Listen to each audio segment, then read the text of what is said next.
Following a thrilling and hard-fought encounter at Scotstoun, Glasgow Warriors delivered a statement performance with a commanding 38-17 victory over Leinster Rugby in a top-of-the-table clash in the United Rugby Championship. This electrifying contest, packed with 9 tries, momentum swings, and moments of individual brilliance, not only reinforced Glasgow's credentials as genuine title contenders but also exposed key vulnerabilities in Leinster's campaign. Here are 5 in-depth takeaways from a game that could have major implications for the remainder of the season. Rugby Football 1. Glasgow laid down a marker in title race coming into this clash. Both sides were widely regarded as leading contenders for the URC title.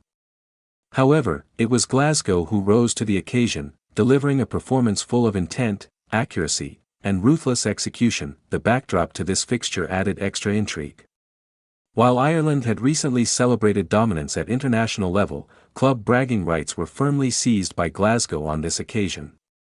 The Warriors not only defended their home turf but did so in emphatic fashion, stretching their lead at the top of the table and putting daylight between themselves and their Irish rivals. From the outset, Glasgow played with tempo and aggression, pinning Leinster deep in their own half. Even when they were briefly stunned by an early intercept try, their response was immediate and devastating. Rather than retreat into caution, they doubled down on their attacking philosophy, a decision that paid huge dividends. This victory now places Glasgow in a commanding position, not just in terms of points, but psychologically. Beating a side of Leinster's caliber sends a clear message: they are not just contenders, they are frontrunners. High voltage 2. A first-half blitz decides the game. The defining period of the match came in a chaotic and action-packed first half. Despite Glasgow's early dominance, it was Leinster who struck first through a moment of opportunism. Rieko Ioane intercepted a pass deep inside his own half and launched a counterattack, eventually linking with support to create a well-finished try. It was a classic sucker punch, clinical, unexpected, and against the run of play. However, that moment proved to be the spark that ignited Glasgow. Leinster's discipline quickly unraveled, with yellow cards reducing them first to 14 men and then to 13. Glasgow capitalized ruthlessly. Their ability to exploit numerical advantage was exceptional, as they ramped up the tempo and stretched Leinster's defensive line to breaking point. Horne orchestrated much of the chaos, using quick taps and sharp decision-making to keep the pressure relentless.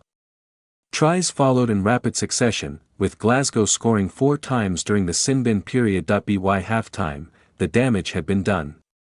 Although Leinster managed to pull 1 try back before the break, they were already chasing the game. The 26 points conceded during that disastrous spell proved insurmountable. Money with wings 3.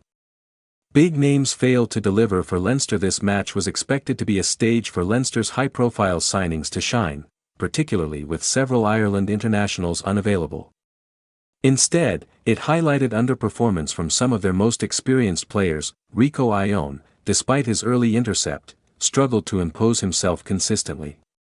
While his attacking stats may appear respectable on paper, his defensive lapses and inability to influence key moments during Glasgow's scoring blitz raised questions. Similarly, RG Snyman failed to make the expected impact.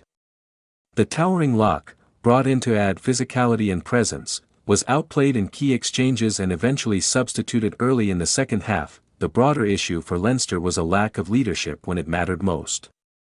During the period when they were down to 13 men, there was little evidence of the composure and game management typically associated with top-tier teams. Instead, they appeared reactive, disorganized, and unable to stem the tide. Adding to their woes, RG Snyman Ioane also saw yellow late in the match, compounding a night where discipline and decision-making let Leinster down badly. With another away defeat following their previous loss, Leinster now face an uphill battle to secure a home quarter-final, a scenario that seemed unlikely just weeks ago. Brain 4.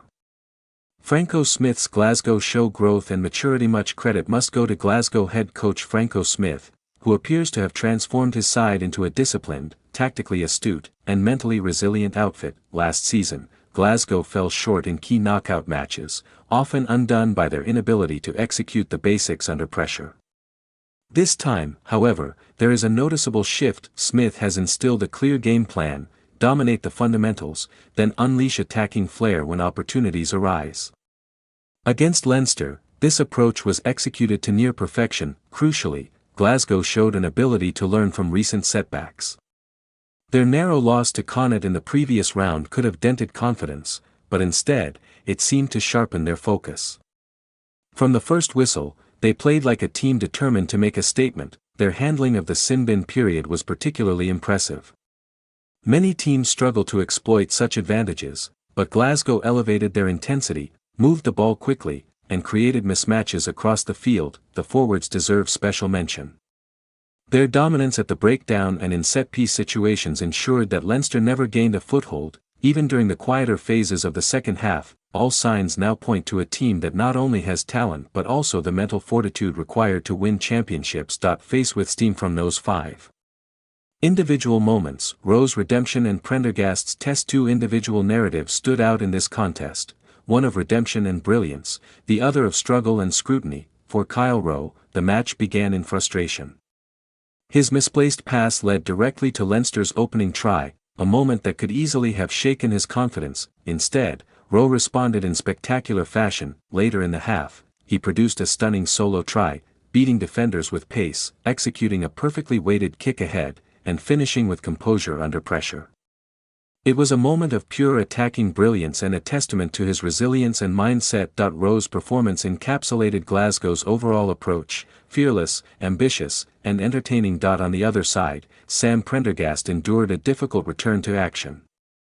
Having been out of the spotlight following a challenging international period, this match offered an opportunity to reset. While he did provide an assist for a try, his overall influence was limited.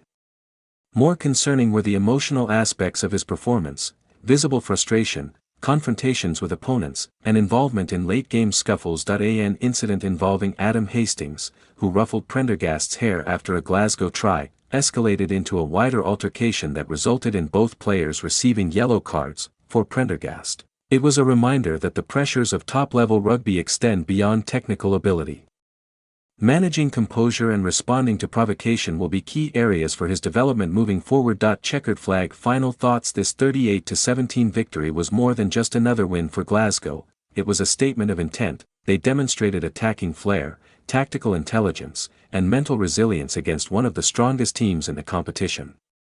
If this performance is any indication, they are well on their way to becoming genuine champions. For Leinster, however, the result raises serious questions. Discipline, leadership, and consistency will need to improve quickly if they are to remain in contention for silverware. As the United Rugby Championship season progresses, this match could prove to be a turning point, one that defines both teams' campaigns. Glasgow have surged ahead with confidence and authority. Leinster, meanwhile, must regroup, refocus, and rediscover the qualities that have long made them one of Europe's elite sides.